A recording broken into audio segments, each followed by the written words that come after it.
go to the movie. Hopefully they don't sue me. Next time I go to the movie. Alright, so I watched this movie a couple months ago. The way I have most of this stuff I got months ago. And I was pleasantly surprised. Rogue One, a Star Wars story. I grew up, I had the OG.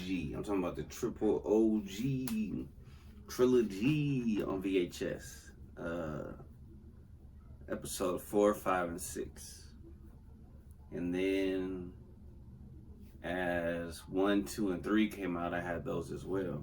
Man, I wish I would have kept all that, but I sold all of them. Anyway, so those are cool. Then I had a son in 08. And as he got older, he was about 6 or 7 or 5, he was really into Angry Birds. And Angry Birds did a Star Wars version. And so we got into it. We got like really interested in the game. We played a lot, and I would tell him about the story, like, oh, this is Darth Vader, and blah blah blah. And so then I was able to get him to watch the movies, and it was a really cool bonding experience. And then after that, I liked Mandalorian. I watched a few episodes of the first season with him, with my son. I watched the second season. It was pretty dope. And that's it. I don't even remember if I watched 7, 8, and 9. I know I watched a couple of them. I may have watched it. I may have watched them all on Disney Plus at some point, but I don't know. They weren't as dope. But anyway, so I like the Star Wars universe. Oh, I watched the Solo movie, the Han Solo movie, and I don't remember anything about it. But I also really like the Obi-Wan show. The Obi-Wan Kenobi show. Oh, I did like it. All right. So anyway, I was like, yo, I haven't seen this one. It's a prequel. You know, what's up with it? And I didn't know there was a show out that has the characters, or at least Diego Luna.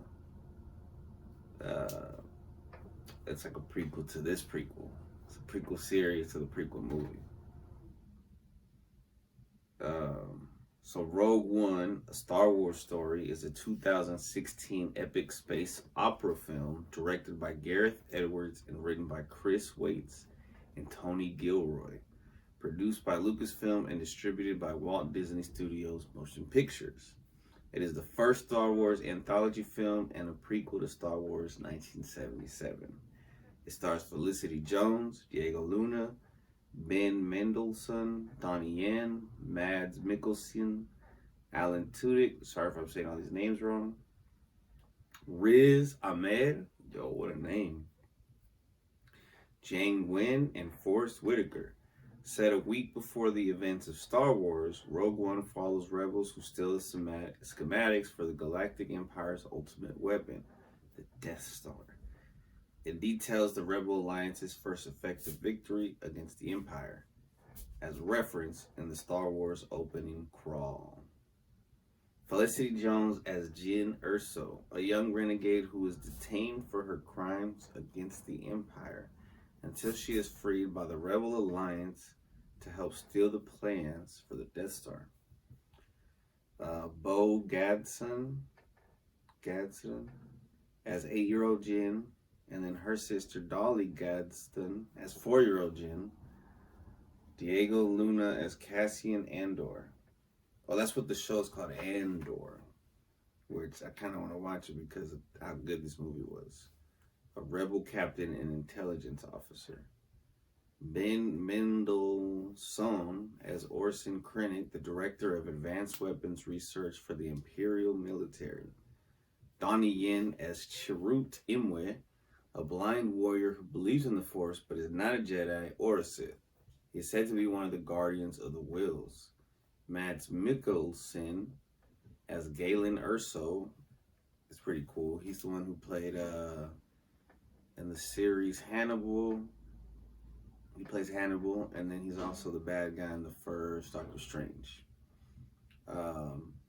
Alan Tudyk as the voice and motion capture of K2SO, a former Imperial enforcer droid who was reprogrammed to serve the rebellion. Forgot about that robot. Riz Ahmed as Badi Rook, a former Imperial cargo pilot who defects to the rebels under the influence of Galen Erso. Oh yeah, I think he's the one that goes through like a whole thing just trying to get this information to somebody. Jane Wynn as Baze Malbus, a longtime companion of Chirrut Imwe and one-time devoted guardian of the Wills, now rebel, warrior, and a mercenary. Forrest Whitaker is a pretty badass character as Saw Gerrera, a veteran of the Clone Wars and a friend of the Erso family who had mentored Jyn in her later childhood years. So I wonder if Saw Gerrera is in the Clone Wars animated show. I'm sure if I look it up, it'll tell me, but that'd be dope. So Jimmy Smits, Genevieve O'Reilly, Anthony Daniels, and Jimmy V reprise their roles from previous films as Bail Organa, Mon Mothma, C-3PO, and R2-D2, respectively. V is uncredited for his role. James Earl Jones also reprises his role from previous films as the voice of Darth Vader, who is physically portrayed by Spencer Wilding during the meeting with Krennic and aboard the Star Destroyer, and by Daniel Napris at the end of the movie. So in 2003, during the production of Episode 3 in Sydney, John Knoll, the visual effects supervisor for all three prequels, pitched an episode for the unproduced series Star Wars Underworld. At the time, he had written a short treatment called Destroyer of Worlds. After the Disney acquisition, he felt as though he had to pitch it again, or forever wonder what might have happened if I had. In May of 2014, Disney announced that Gareth Edwards would direct the film and that Gary Whitta would write the script. In October of the same year, cinematographer Greg Fraser revealed that he was hired to work on the film. In January of 2015, it was revealed that Whitta had completed his work on the script and would no longer be involved with the project. You know, I'm watching something right now. It's hard for them to make movies, it seems like, because when the studio gets involved and then the writers and the directors and they're clashing. Simon Kinberg was considered as a replacement. Later that month, it was announced that Chris Weitz had signed to continue the script's development for the film. Oh, and I just found out because I was watching this one about Hancock, the movie, that Vince Gilligan, the guy who wrote Breaking Bad and, you know, the creator of Breaking Bad, he rewrote the script for Hancock.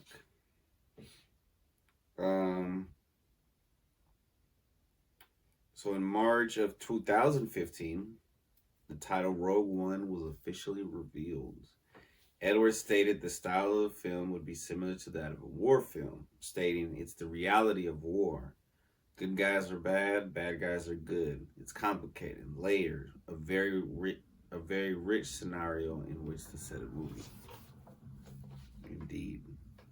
This is like one of the best Star Wars movies ever. And there's no Yoda. Assuming Disney would not allow a dark ending, Edwards had the main character surviving in the original version of the script. However, the producers opted for a more tragic ending and never filmed the original version. Yeah, because movies, they always have to have a good, happy ending. And the fact that this one, he ended up having to die at the end. At the 2016 Star Wars Celebration, Edwards said that the film's title had 3 underlying meanings. a military sign referring to the Red Squadron from A New Hope, the Rogue One of the franchise, given it is the first film to not be part of the main saga, and a description of Jyn Erso's personality. Wow. On November 8th of 2018, it was announced that a live-action prequel series was officially in development and set to air on Disney's streaming service, Disney+. Kind of want to check that out. The series takes place 5 years before the events in Rogue One and focuses on Cassian Andor, with Diego Luna reprising the role. Diego Luna played a badass cartel drug lord in Narcos Mexico. He was a good actor. The first season debuted on September 21st, 2022, and focuses on Cassian's involvement in the rebellion. The second and final season debuted on April 22nd of this year, with its series finale released on May 13th. So it just ended. I wonder if it ends pretty well. Like, it does it end like right up to Rogue One or what? I'm gonna have to watch this show because of this. I forgot about how good this movie was. The main character's good. She's not even a Jedi, and it's just badass. The robot's cool. The rebellion, the way that's like so deep into the history of it, I love it. 5 stars. One of the best Star Wars movies ever. Badass movie. Yeah. All right, ladies and gentlemen, we have come